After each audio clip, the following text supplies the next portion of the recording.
òun tún rédíò owó ti yọ àti pé òun tún ti ẹfẹ̀ ní sàmì ẹ̀ má sùn ẹ̀ ká jà ìlọ òun tún ẹfẹ̀ lọ́gbọ̀n ṣe.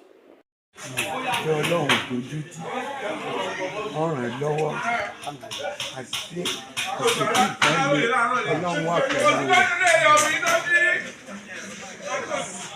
Bàbá bó ṣe wá rí ti rẹ̀ tó ń lọ tó ń dùn sáà àwọn tó ń tètè ní tíátà tí wọ́n bá yín lẹ́nu ẹ̀ báwo ni kéèkì tó ń bọ̀ lẹ́yìn iṣẹ́ ò lè ní fún un.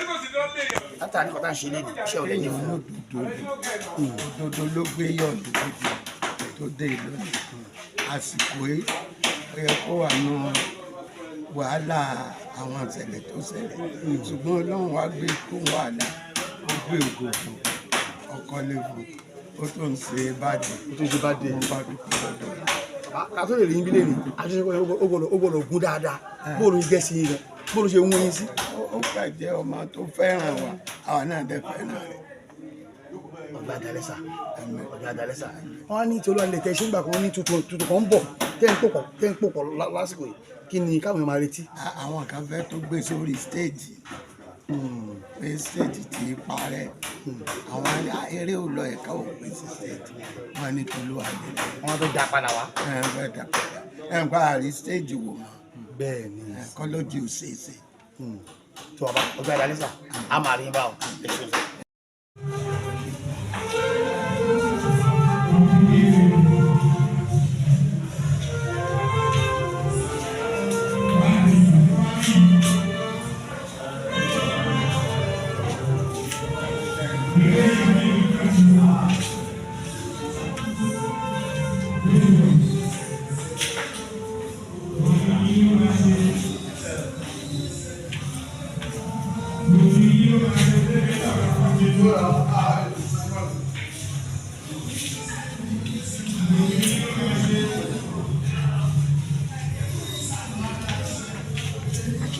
sí ẹ̀rọ ọ̀kadà ìyá wa lọ́wọ́lọ́wọ́ tá à ń fi hàn ní bí ó ṣe ń lọ ẹ máa bá wa ká lọ níbi bá ṣe máa ṣe kí ni tàbí máa mú ìmí wá fún yín.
Owutu FM, Owutu FM, ó bẹ ní Kòròdú lágíríkì.